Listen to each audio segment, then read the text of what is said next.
Hello, everyone, and welcome back to Talk Emma, the podcast where we help you speak real English, natural English, the kind you actually hear in real life every single day. I'm Emma. And I'm Jack. Hello, everyone. So happy to be here with you today. Okay, Jack, how are you doing today? I am doing really well, actually, although I have to say something made me think this morning. Oh, what was that? So I was having breakfast and my phone rang and I picked it up and said, "Hey, what's up?" Okay. And then I thought, how many times do I say that every single day? What's up? How are you doing? Sounds good. No worries. Catch you later. You started counting your own phrases. I did, and I realized there are certain phrases that come up again and again every single day in every single conversation. And that is exactly today's topic, because today we are giving you 50 plus essential English phrases, the ones that native speakers use every day without even thinking about it. Phrases for every situation: morning, work, friends, shopping, feelings, everything. And once you know these phrases, your English will feel so much more natural, so much more real. Because knowing vocabulary is one thing, but knowing the phrases, the ready-made expressions, that is what makes you sound fluent. And before we start, please subscribe to Talk Emma. We upload a brand new episode every single day. Like this episode and share it with one friend who wants to sound more natural in English. Okay, let's go. 50 plus phrases starting now. Okay, let's start with the most basic, the most used, the phrases you say every single morning, every single day. Morning phrases, because every day starts with a greeting. And most learners only know, "Good morning, how are you? I am fine, thank you." Which is correct, but very textbook, very robotic. So here are the real morning phrases. Morning, short for good morning, very casual, very natural. Hey, how you doing? Warmer than how are you? How's it going? Very common casual greeting. What's up? Very casual for friends and close colleagues. Not bad, you? Honest, natural response. Pretty good, thanks. Casual, positive response. Can't complain means things are okay. Not amazing, not terrible, just fine, acceptable. You could complain, but there is not much to complain about. Very honest, very British. Very. And surviving. Surviving means I'm managing, getting through the day, usually said with a smile when you're tired, but okay. How are you Monday morning? Surviving. The most relatable answer in the world. Now, phrases for reacting, because in real conversations, you're not just talking, you're reacting, responding, showing the other person you're listening. And most learners just say, "Really? Oh, yes. Okay." Which sounds flat, uninterested, like you're not really there. So here are real reaction phrases. No way! Strong surprise. I cannot believe it. You're joking. Shocked. Really? That cannot be true. That's amazing. Very positive reaction. Oh, wow. Impressed. Surprised. Tell me about it. I completely agree. I know exactly what you mean. Fair enough. I accept that. That makes sense. Sounds good. I like that idea. I agree. I know, right? I completely agree. So true. Absolutely. Strong yes. Definitely. Not at all. Of course not. No problem. Okay, Jack, what does "tell me about it" mean? Because it sounds like you're asking for information. Great question, and this confuses many learners. Tell me about it does not mean, please give me more information. It means, I completely agree. I have the same experience. I know exactly how you feel. So if someone says, "Monday mornings are so hard," You say, tell me about it, meaning, yes, I know, I feel the same way. Not, please tell me more about Monday mornings. very different meaning. Very important to know. Now, phrases for agreeing and disagreeing, because conversations are not just one person talking. They go back and forth. You agree, you disagree, you share opinions. Agreeing phrases. Exactly. That is precisely right. That's what I thought. I had the same idea. You're absolutely right. Strong agreement.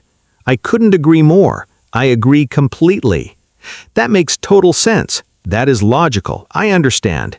My thoughts exactly. I was thinking the same thing. Disagreeing phrases politely.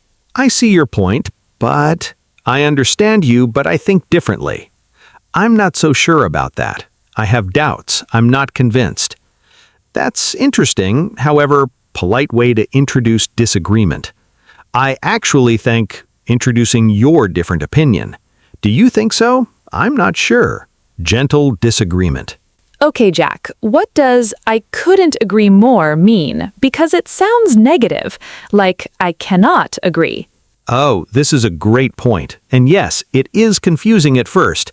I couldn't agree more actually means I agree completely. The most I could ever agree. There is no way I could agree more than I already do. So it's actually the strongest form of agreement. The strongest, even though it sounds like a negative sentence. English and its confusing phrases. Always keeping us on our toes. Now, phrases for asking for help or information, because every day you need something. You ask questions. You need people to help you. Could you do me a favor? Polite way to ask for help. Would you mind? Very polite request. Do you happen to know? Gentle way to ask for information. Any chance you could? Casual, polite request. Is it okay if? Asking permission politely. I was wondering if... Very polite, slightly formal. Could you give me a hand? Can you help me? What does give me a hand mean? Because I only have two hands. Give me a hand does not mean literally give me your hand.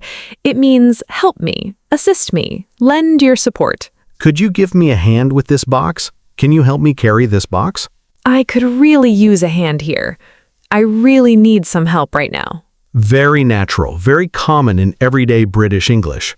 And do you happen to know? Very polite, very gentle.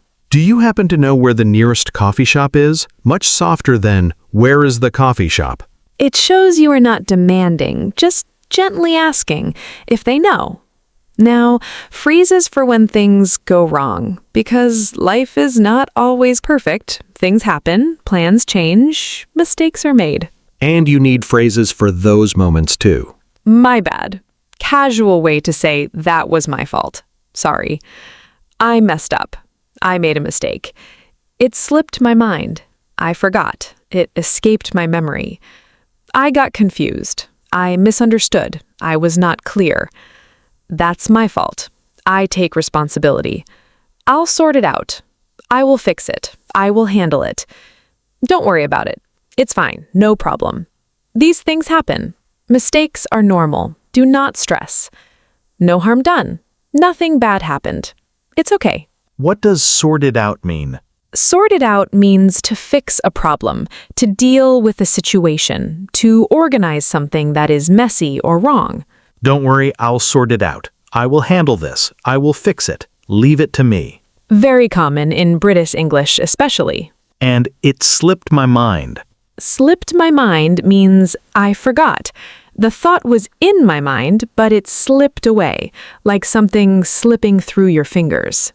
Oh, sorry, your birthday completely slipped my mind. I forgot. It escaped my memory. Very natural, and much more interesting than just, I forgot. Now, phrases for expressing feelings and emotions, because we don't just talk about facts, we talk about how we feel. I'm exhausted, extremely tired. I'm over the moon, extremely happy. I'm a bit under the weather, feeling slightly unwell. I'm stressed out, very stressed, overwhelmed. I'm buzzing, very excited, full of energy. I'm gutted, very disappointed, devastated. I'm chuffed, very pleased, very happy about something. I'm on edge, nervous, anxious, tense. I'm in a good mood, feeling positive and happy. I'm not myself today. I'm not feeling normal. Something is off. What does over the moon mean? Over the moon means extremely happy, So happy you feel like you could float over the moon. It's a beautiful image. She was over the moon when she got the job. She was absolutely thrilled. And gutted. Gutted means very disappointed, deeply upset about something. I'm gutted we missed the concert. I'm really disappointed, really upset. Very British expression, very expressive. And chuffed. Chuffed means very pleased, very proud and happy about something. I'm absolutely chuffed with how the episode turned out. I'm really pleased and happy. So chuffed and gutted are opposites. Exactly. Chuffed, very happy. Gutted, very disappointed.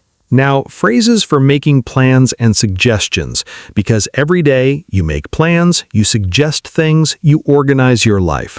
How about suggesting something? What do you fancy doing? What do you want to do? Shall we? Should we? Let's. Why don't we? Suggestion. Casual and friendly. That works for me. I agree. That is convenient. I'm up for that. I want to do that. Count me in. Count me in. Include me. I want to join. I'll pass. No, thank you. I will not join this time. Maybe next time. Not now, but perhaps later. Let's play it by ear. Let's decide later, depending on how things go. What does "I'm up for that" mean? I'm up for something means you are willing. You want to do it. You are enthusiastic about it. Are you up for going to the cinema tonight? Do you want to go? Are you interested? Absolutely. I'm up for it. Yes. Count me in. Let's do it. And play it by ear. Play it by ear means decide as you go, not make a fixed plan. Just see what happens and decide in the moment. I'm not sure what time I'll finish work. Let's play it by ear. Let's not make a strict plan. We'll decide later. Very relaxed, very natural, very British way of planning. We're not always the best planners. Now, phrases for ending conversations, because every conversation has to end, and how you end it matters just as much as how you start it. I'll let you go. I will stop taking your time. Goodbye. Catch you later. See you later. Informal goodbye. Take care. Look after yourself. Warm goodbye. Speak soon. We will talk again soon. Have a good one. Have a good day. Very casual. See you around. Casual. We'll see each other sometime. It was great catching up. It was nice talking after some time. We should do this again. I enjoyed this. Let's meet again. Don't be a stranger. Stay in touch. Don't disappear. Keep in touch. Let's stay connected. Contact me sometime. Okay, what does "don't be a stranger" mean? Because it sounds like you're calling someone a stranger. Yes, it does sound confusing. But don't be a stranger means stay in touch. Don't disappear. Keep contacting me. Don't become someone I never hear from. Like, don't become a stranger in my life. Stay connected. Exactly. It's actually a very warm and affectionate phrase. It was so lovely to see you. Don't be a stranger. Stay in touch. Come visit again. And it was great catching up. Catching up means talking to someone after some time apart, sharing news, updating each other on your lives. We haven't spoken in months. It was so great catching up. It was wonderful to talk and share news after a long time. Beautiful phrase, and so natural. Now, let's do one complete natural conversation, using as many of today's phrases as possible, the way real friends actually talk.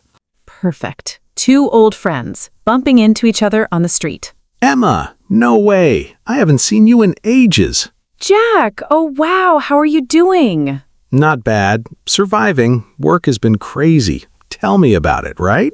I know, right? I'm absolutely exhausted lately. Hey, do you fancy grabbing a coffee? I'm up for that. Although, I only have about 20 minutes. Is that okay? That works for me. There's a cafe just around the corner. Sounds good. Oh, I meant to call you last week, by the way. It completely slipped my mind. My bad. Don't worry about it. These things happen. No harm done. You're so understanding. Couldn't agree more that we need to catch up more often. Absolutely. We should do this properly soon. How about dinner next week? I'm not sure about my schedule yet. Can we play it by ear? Of course. Just keep me posted. Will do. Okay, I'll let you go. It was so great bumping into you. You too. Take care, and don't be a stranger. Never. Catch you later, Emma. And did everyone catch all those phrases? No way. How are you doing? Not bad. Surviving. Tell me about it. I know, right?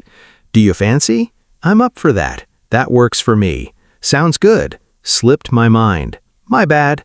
Don't worry about it. These things happen. No harm done. Couldn't agree more. Absolutely. How about?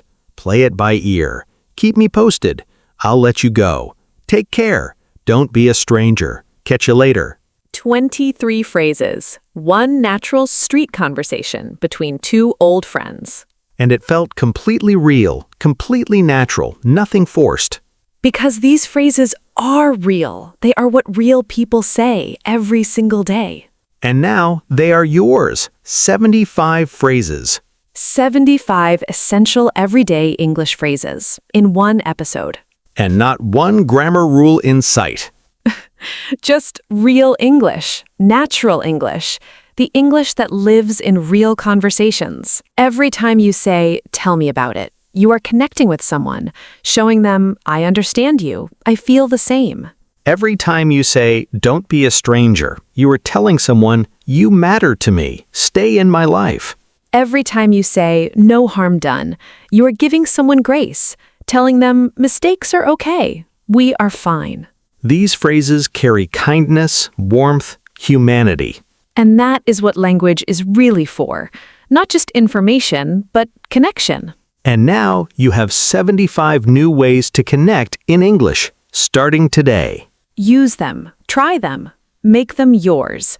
If today's episode gave you real phrases for real daily life, Please like this video. subscribe to Talk Emma. New episode every single day. Share this with one friend who wants to sound more natural in English. And leave us a comment. Which phrase was completely new for you today? Or which one will you use first? Write it below. We read every single comment. Every one. Thank you for being here. See you in the next episode. Until then, Keep talking, keep learning, and keep growing. Bye, everyone.